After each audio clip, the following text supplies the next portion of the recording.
Well, hello again, and God bless you. Thank you for joining us again in this study of Psalm 116. If you've been studying with us, you know that we've been studying about how King David is so grateful to God for delivering him from, as he puts it, he was surrounded by death and pain and sorrow. And King David gives us a testimony as to how wonderful God is to him. And last time we left off in verse 10. In verse 10, where he said, Psalm 116, verse 10, he says, I believed, therefore I spoke. I am greatly afflicted. And we made reference to how the Apostle Paul had said the same thing in 2 Corinthians. And as you look at 2 Corinthians real quick, like, it's pretty obvious to me that when the Apostle Paul is talking, he's also looking at the exact same thing that King David was looking at. Because look, here's what King David was saying. I was surrounded by death and sorrow and pain, and God delivered me. Look at what the Apostle Paul says in the 4th chapter of 2 Corinthians. And beginning with verse 7, he says, but we have this treasure in earthen vessels, that the excellence of the power may be of God and not of us. He's saying, God, God's going to take care of me in this earthen vessel. His power is going to take care of me. And then he goes on to say, we are hard pressed on every side, yet not crushed. He says, man, we're surrounded by stuff that's trying to destroy us. But he says, we're surrounded by it, but not crushed. We are perplexed, but not in despair. He says we have some concerns about some things, but we're not going to get to the point that we are going to get into a state of despair, of worry, of defeat. Then he goes on to say, persecuted, but not forsaken. Isn't that awesome? He's saying, just because people can come against us, and even if everybody's against us, God never forsook us. He's not going to forsake us. He is with us. And that's why later on in Romans, he says, or previously in Romans, he says, if God be for us, who could be against us? Because he knows that God will never forsake us. And perhaps you're feeling down, defeated. You don't know where to turn. If you're a child of God, let me tell you right now, God will never forsake you. He's right there with you. Well, if he's right there with me, then why am I going through all this? I don't know.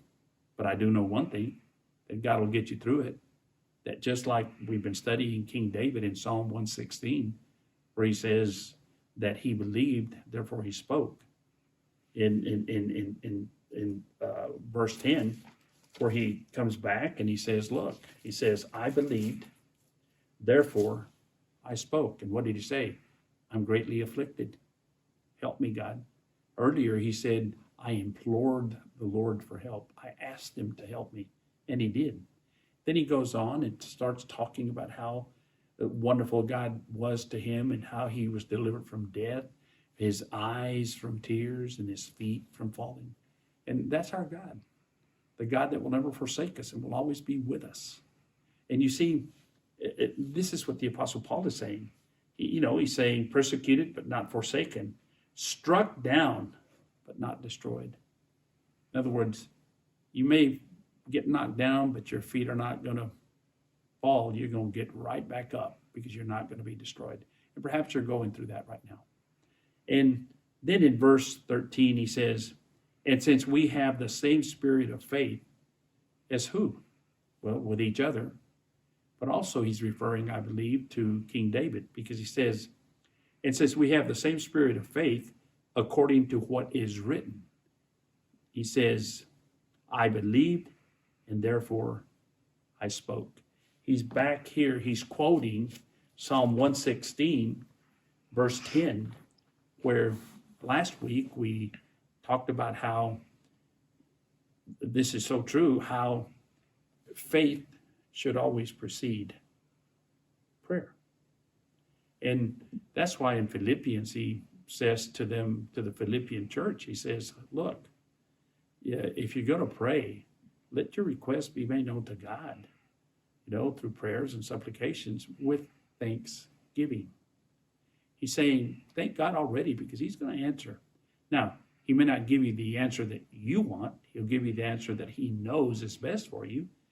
And if you learn to accept that, then you'll come out way ahead better than what you were asking for. And so back to Psalm 116, he says, I believe, therefore I spoke. I am greatly afflicted. I said in my haste, verse 11, all men are liars. Now, perhaps that refers to those people that were accusing him, falsely accusing him of things. Or perhaps it's referring to those people that said, hey, don't worry about this. I got you. I've got you covered. You ever hear that? And they never come through. Perhaps he was saying, yeah, they make big promises and never fulfill. That's the way of humanity. There's so many people that would do that. And perhaps you've relied on them and they've let you down and now you don't know what to do. Why don't you turn to God? Why don't you talk to him? Why don't you ask him? Bare your soul. Previously, we had read where he said, then I called upon the name of the Lord. O Lord, I implore you, deliver me. That's so simple. He was straightforward and simple. Perhaps you need to do that. Be straightforward with him. Tell him exactly how you feel. But then he says in verse 12, what shall I render to the Lord for all his benefits toward me? Then he starts reflecting. And he says, what shall I give God to pay him back because he's been so good to me?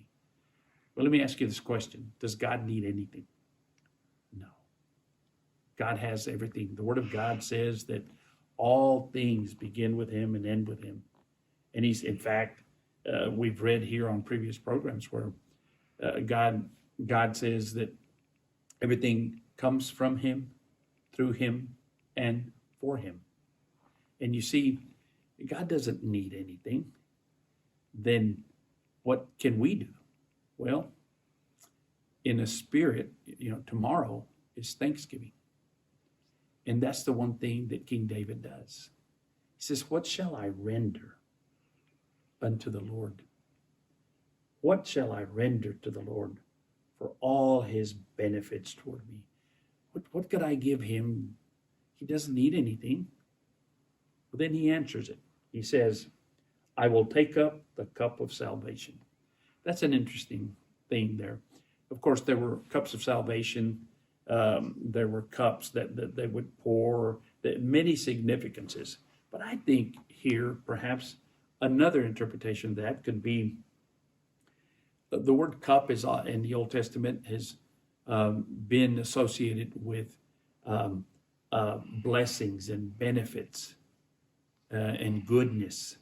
And it's always been that, it's been a abundance. It's been, in fact, remember King David in Psalm 23? He says, my cup overflows. He's talking about how God gives him so much that his cup is overflowing. And perhaps here's the reference, since he's talking about thanking God, perhaps King David is saying, the cup of salvation, the overflowing what? He says, what shall I render to the Lord for all his benefits toward me? I will take up the cup of salvation. Now, salvation in the Old Testament, and even now, has also several meanings.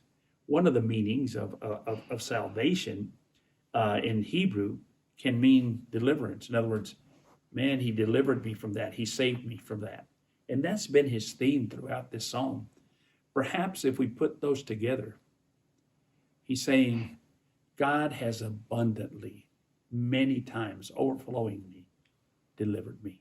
And if you think about his life, he said that when he was going to go fight Goliath, King David said, just like God helped me against the lions and the bears and all those animals that would want to come against my father's sheep, and I would defeat them. He says, that's how God is going to bless me to defeat Goliath. And what was he saying? Perhaps King David is looking back on his life. And as we said, tomorrow's Thanksgiving. Perhaps you ought to reflect. How many times has God blessed you? Perhaps you ought to lift up the cup of salvation. That is, thank God because of his overflowing deliverances. How many times he's helped you? How many times he's done for you? How many blessings he's bestowed on you? And look, what shall I render to the Lord for all his benefits toward me? I will take up the cup of salvation and call upon the name of the Lord. Why don't you do that this Thanksgiving? Why don't you call upon the name of the Lord? Oh, people, during this time, all they can think about is they need to go drink and they need to go get themselves in trouble. Why don't you make it different? Why don't you make it a real Thanksgiving? Because look, I will take up the cup of salvation and call upon the name of the Lord. I will pay my vows to the Lord now in the presence of all his people. He ends up by saying, I'm going to do what I said. When I told God I would do something, I'm going to go fulfill it. And perhaps you were raised in a Christian home, but you've not been acting like it. Perhaps God has blessed you in many ways, and you've not really done more than just say thanks. Not really showed it. Perhaps this is a time for you to make a change. Let this Thanksgiving that's coming up tomorrow be a real Thanksgiving for you. I pray that you really, really pay attention to what you've heard today, what you've studied with me today, and act upon it. God bless you, and happy Thanksgiving.